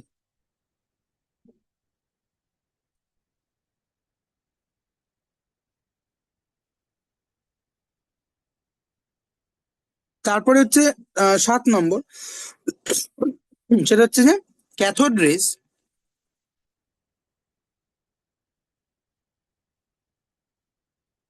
আয়োনাইজ the gas through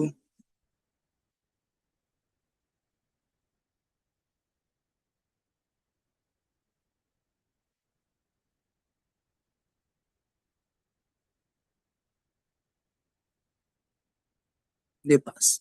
এটাও খুব ইম্পর্টেন্ট একটা পয়েন্ট, শুধু ক্যাথোড রে এর ক্ষেত্রে নয়, আমরা দেখবো যে এইটা থেকে আমরা একটা নতুন মানে এক্সপেরিমেন্ট পড়বো, ঠিক আছে, পরদিন পড়বো, আজকে শুধু ক্যাথোড রে এক্সপেরিমেন্ট পড়ছি। তো এই পয়েন্ট একটু মাথায় রেখো, যে এই পয়েন্টটা খুব ইম্পর্টেন্ট, যে ক্যাথোড রে যে গ্যাসটার মধ্যে দিয়ে ট্রাভেল করে, মানে এই যে টিউবের ভিতর দিয়ে যখন ট্রাভেল করে, তখন তার ভেতরে যে গ্যাসটা থাকে, ঠিক আছে, আমরা তো বেশি ম্যাক্সিমাম গ্যাস বের করে দিয়েছি, তারপরেও যেটুকু গ্যাস থাকে সেই গ্যাসটাকে সে আয়োনাইজ করে দেয়, ঠিক আছে। হ্যাঁ, এইটা কি, এটা আমি এখন ডিটেলে বলছি না, কারণ এটা থেকে আমাদের একটা অন্য দিক খুলবে আর কি, ঠিক আছে, মাথায় রেখো।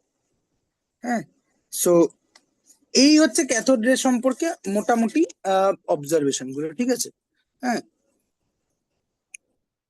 এবার এইটার উপর বেস করে, এই অবজারভেশন গুলোর উপর বেস করে হ্যাঁ, তার মানে ক্যাথোড রে মূল কি কি প্রপার্টি পাওয়া গেল? একটা হচ্ছে ক্যাথোড রে কোনো রে নয়, ইট consist of particle, negatively charge particle, ঠিক আছে। হুম। তো এইটার উপর বেস করে মোটামুটি জে জে থমসন যে ইয়েটা করলো সেটা হচ্ছে যে considering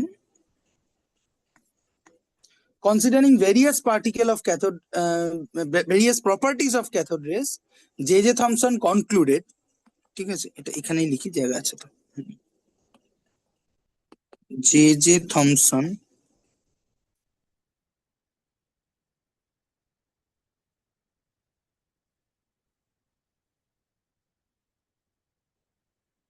J.J. Thomson concluded that a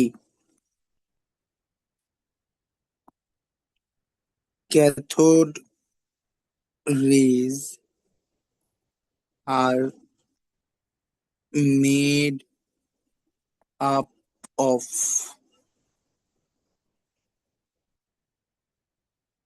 material particles. B. Cathode rays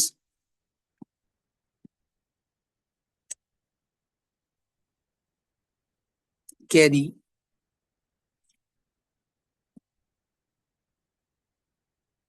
negative charge.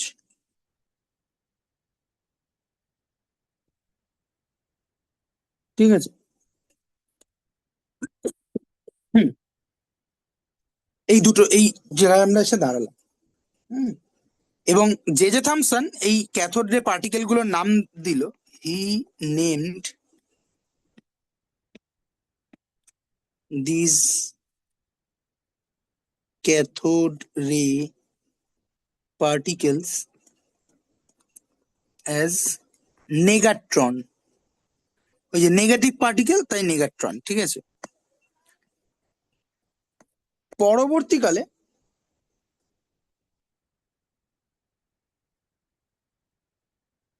পরবর্তীকালে যে নামটা অ্যাকসেপ্টেড হয় সেটা কিন্তু জে জে থমসনের এইসব কাজ করার আগে দেওয়া। 1874-এ জি জে স্টোনি বলে, আচ্ছা আরেকটা জিনিস বলে রাখি, এই যে সালগুলো বলছি না, এত সালে অমুক সায়েন্টিস্ট বলেছে, এটা তুমি পড়তে গিয়ে মনে থাকলে ভালো, না মনে থাকলেও কিচ্ছু যায় আসে না, হ্যাঁ। ফলে ওটাকে ওই আবার খুব মুখস্থ টুখস্থ করতে যেও না। হুম। ঠিক সালগুলো আছে। বলা হচ্ছে গোটা একটা সিনেমার মতো, গোটা জিনিসটা যে এটার পর এটা হয়েছিল, এটার পর এটা হয়েছিল, সেই গল্পটা দাঁড়ায়, ঠিক আছে। মানে গল্পটা খুব খুব কি বলে ওটাকে, মেকানিক্যাল না লাগে, সেই জন্য এটা বলা হচ্ছে, তোমার বইতেও আছে, পড়বে। ফলে ওইগুলো কিন্তু আমাদের মূল এজেন্ডা নয়। মূল এজেন্ডা হচ্ছে যে আমরা যে এক্সপেরিমেন্ট গুলো পড়ছি বা যে টপিকটা পড়ছি সেটা বুঝতে পারছি কিনা, এবং সেই সময় দাঁড়িয়ে, মানে সায়েন্সের তো একটা হিস্টোরিক্যাল কনটেক্সটও থাকে, যে সেই সময় দাঁড়িয়ে এই যে এই লোকটা এটা আবিষ্কার করলো, সে এক্সপেরিমেন্টটা কি ভেবে করেছিল। হঠাৎ তো এরকম হয়নি যে সকালবেলা একদিন উঠে তার মনে হচ্ছে আচ্ছা টিউব নিয়ে গ্যাস বের করে দিই, তার মধ্যে ইলেকট্রিসিটি চালিয়ে দিই, না। তার পেছনে একটা ক্লিয়ার এজেন্ডা ছিল, ঠিক আছে, যে হুম। এইটা আমি করতে চাইছি, ঠিক আছে।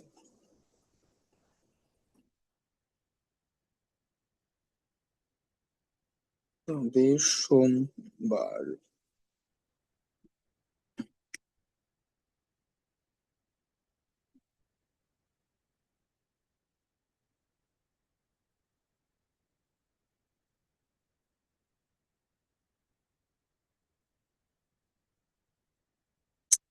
ই নেম, হ্যাঁ, তো 1974-এ এই জি জে স্টোনি বলে একজন লোক, ঠিক আছে, অলরেডি এই এই এই ক্যাথোড রে পার্টিকেল গুলোকে নাম দিয়েছিল ইলেকট্রন বলে, এবং আজকে আমরা এই নামটাই অ্যাকসেপ্ট করেছি। তো যেটাকে আমরা এতক্ষণ ধরে ক্যাথোড রে বলছিলাম, এটা কিছুই নয়, stream of or a beam of high speed electrons, ঠিক আছে। সো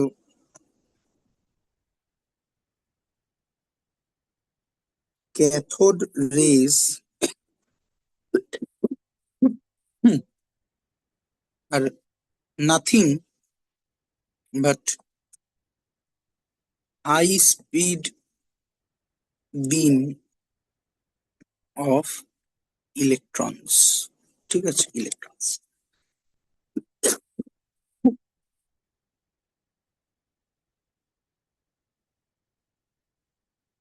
এবারে তুমি যদি দেখো যে এর অরিজিনটা কি, কেন ক্যাথোড রে তৈরি হলো, ঠিক আছে। সো নেক্সট পয়েন্ট হচ্ছে অরিজিন অফ ক্যাথোড রে, ঠিক আছে।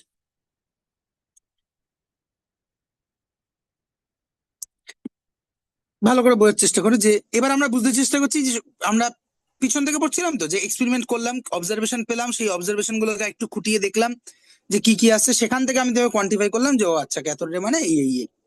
এখন প্রশ্ন হচ্ছে যে আজকের দিনে দাঁড়িয়ে যখন আমরা একটু একটু অ্যাটম জানি, ইলেকট্রন জানি, হ্যান ত্যান জানি, আজকের দিনে যদি দাঁড়িয়ে যদি আমি সব আবিষ্কার টাবিষ্কার হয়ে গেছে, এরপরে যদি আমি ভাবতে চেষ্টা করি যে এই ক্যাথোড রেটার অরিজিনটা কি, কোথা থেকে ক্যাথোড রেটা জেনারেট করলো, ঠিক আছে। So origin of cathode ray সেটা কি, যে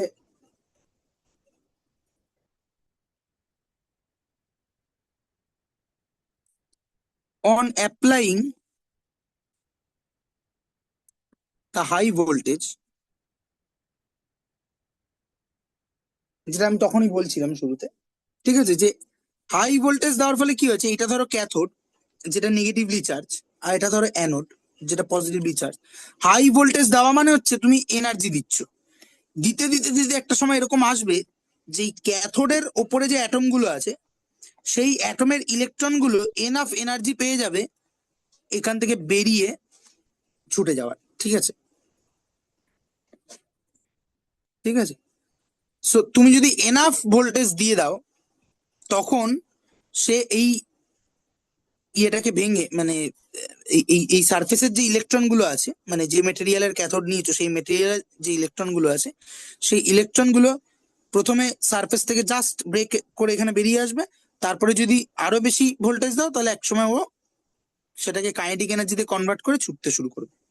এটাই হচ্ছে অরিজিন অফ cathode ray, ঠিক আছে। So on applying the high voltage, electrons are first emitted from the surface of the cathode and travel in straight line with high speed, ঠিক আছে।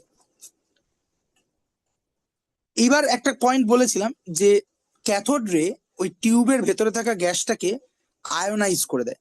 কেন করে, তুমি আজকের কনসেপ্ট অনুযায়ী ভাবো যে হাই স্পিড ইলেকট্রন ছুটে ছুটে যাচ্ছে, আর এখানে সে কিছু কিছু গ্যাস পার্টিকেলের সাথে তার দেখা হচ্ছে।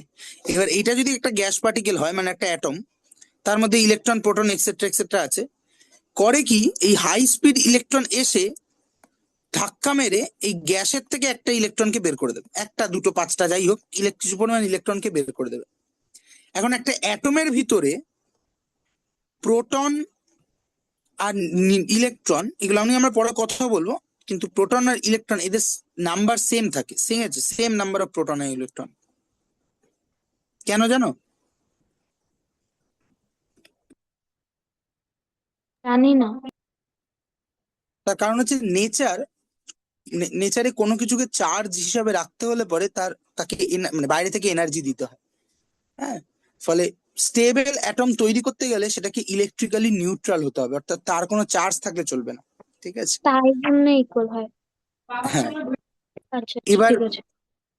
এবার যেই এই হাই স্পিড ইলেকট্রন গুলো এসে, যেগুলো ক্যাথোড থেকে বেরিয়েছিল, এসে ওই মাঝে যে গ্যাসগুলো থাকবে, যে গ্যাসটা থাকবে, মানে আমি তো কমপ্লিট ভ্যাকুয়াম করতে পারবো না কোনোদিনও, সেই গ্যাসের অ্যাটম গুলোর সাথে ইন্টারঅ্যাক্ট করে এবং তার ভিতর থেকে কিছু ইলেকট্রনকে বের করে দেয়।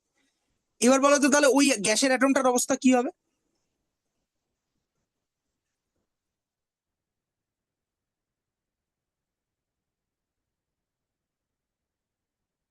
বলো। শুনতে পেলাম না স্যার। আমি বলছি যে ক্যাথোড থেকে হাই স্পিড ইলেকট্রন গুলো বেরিয়ে মাঝে থাকা যে গ্যাসের পার্টিকেল গুলো আছে, মানে গ্যাসের অ্যাটম গুলো আছে, সেখানে হুম। ধাক্কা মারে, এবং সেখানে ধাক্কা মারে ওই অ্যাটমের ভেতরে থাকা কিছু ইলেকট্রনকে তারা নক করে দেয়, মানে বের করে দেয়। হ্যাঁ। এইবার তাহলে ওই গ্যাসের ভিতরে থাকা অ্যাটম গুলোর কি অবস্থা হবে, উম আহ মানে মানে গ্যাসের অ্যাটম গুলোর কি অবস্থা হবে, কমে যাবে ওগুলো, কি কমে যাবে? মানে ইলেকট্রনের নাম্বার গুলো কমে যাবে। হ্যাঁ, তাতে অ্যাটম গুলো, দেখো একটা অ্যাটম গুলো একটা নেট চার্জ তৈরি হবে, হ্যাঁ। তাই না? প্রোটন আর ইলেকট্রন সেম অ্যামাউন্টে ছিল, তুমি ধাক্কা ফাক্কা মেরে দু একটা ইলেকট্রন বের করে দিয়েছো, তার মানে প্রোটনের চার্জ বেশি হয়ে গেছে। হ্যাঁ, তার মানে ওটা পজিটিভলি চার্জ হয়ে গেছে। তার মানে গ্যাসগুলো আয়োনাইজড হয়ে যাবে, ঠিক আছে? আচ্ছা, সো দ্য গ্যাস, যদি ওটা নেগেটিভলি চার্জ হতো তাহলেও ওটা আয়োনাইজ হয়ে যেত। তাহলে ওটা আয়োনাইজ মানে আইদার পজিটিভ হবে বা নেগেটিভ হবে, এই ক্ষেত্রে পজিটিভ হবে, ঠিক আছে? সো আচ্ছা দ্য আচ্ছা। Gas in the tube got ionised.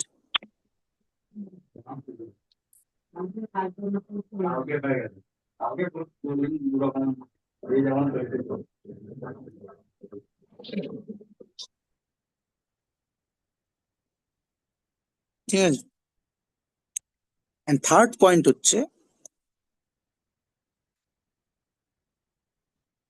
তুমি ভোল্টেজ যত ইনক্রিজ করবে তত ওই ক্যাথোডের ভিতরে থাকা ইলেকট্রন গুলোর স্পিডও বাড়বে। অবভিয়াসলি বাড়বে, এটার মধ্যে এটা এটা এটা এটা বোঝা সব থেকে সহজ। যে আমরা বলছিলাম যে ভোল্টেজ বাড়ানোর সাথে সাথে এখানে ইলেকট্রন গুলো প্রথমে লুজ হয়, মানে ওই মেটেরিয়াল থেকে লুজ হয়, তারপরে তারপরেও যদি এনার্জি, তাহলে সেই এক্সেস এনার্জিটা সে কাইনেটিক এনার্জিতে কনভার্ট করে এদিকে ভেলোসিটি বাড়িয়ে ছুটে যায়। তাহলে আমি যদি 10 10⁻⁴ ভোল্টের জায়গায় 10⁻⁵ ভোল্ট নিই, তাহলে আমি ভোল্টেজ আরো বাড়াচ্ছি, মানে আরো বেশি এনার্জি দিচ্ছি, তার মানে এরা আরো হাই স্পিডে এখানে ছুটবে, ঠিক আছে? হ্যাঁ হ্যাঁ। So this is the original cathode ray. তার মানে ক্যাথোড রে এক্সপেরিমেন্ট করে আমরা বুঝতে পারলাম যে আমাদের অ্যাটমের ভিতরেও একটা সাব পার্টিকেল আছে যেটা নেগেটিভলি চার্জ, এবং যেটার নাম হচ্ছে, নাম দিয়েছি আমরা আপাতত ইলেকট্রন। ইলেকট্রনের আরো কিছু প্রপার্টি আমরা বলবো, তার আগে প্রোটনের আবিষ্কারটা বলতে হবে, ঠিক আছে? প্রোটনের আবিষ্কারটা এই সেকেন্ড পয়েন্টটা থেকেই খুলবে, ঠিক আছে? তো সেটা আমরা দেখবো, ঠিক আছে? সো আজকে আর ওই ইয়েটা শুরু করছি না, অ্যানোড রে বা ডিসকভারি অফ প্রোটন, ঠিক আছে? আমরা সোমবার দিন ওটা পড়বো, ঠিক আছে? ঠিক আছে। বেশ, বোঝা গেল? কোনো প্রশ্ন থাকলে বলো। না, বেশ, এবার ওই বই এসে গেছে তো বাড়িতে? ওই ছায়াটা না? হ্যাঁ হ্যাঁ, হ্যাঁ হ্যাঁ, একটু এসে দেখো গেছে। উল্টো পাল্টা, ঠিক আছে? মানে অ্যাটমিক স্ট্রাকচার থেকে তুমি ওখানে পাবে। আর এইচ.সি. ভার্মা থেকে আমি, হ্যাঁ বলো বলো, কি বলছো? ফার্স্ট চ্যাপ্টারটাতে আছে some basic concepts of chemistry. না, ওটা ওর আমরা পর পরে পড়বো, অ্যাটমিক ওর স্ট্রাকচার থেকে পড়বো, ঠিক আছে? স্ট্রাকচার অফ অ্যাটম, মানে ওটাই তো? হ্যাঁ হ্যাঁ হ্যাঁ, ওই ঠিক আছে। স্ট্রাকচার অফ অ্যাটমের প্রথম এক পাতা দু পাতা মতো পড়িয়েছি, মানে জাস্ট মানে দুটো পাতা দেখো, তুমি দেখলেই বুঝতে পারবে যে ডিসকভারি অফ প্রোটনের আগে পর্যন্ত পড়িয়েছি, ঠিক আছে? ঠিক ঠিক আর আছে। এর আগে এতদিন যা পড়েছি তার জন্য এইচ.সি. ভার্মা পার্ট 1 এর মানে ওই ফার্স্ট ভলিউমটা, ফার্স্ট চ্যাপ্টারটা পাঠিয়েছি, ওখান থেকে পড়বে।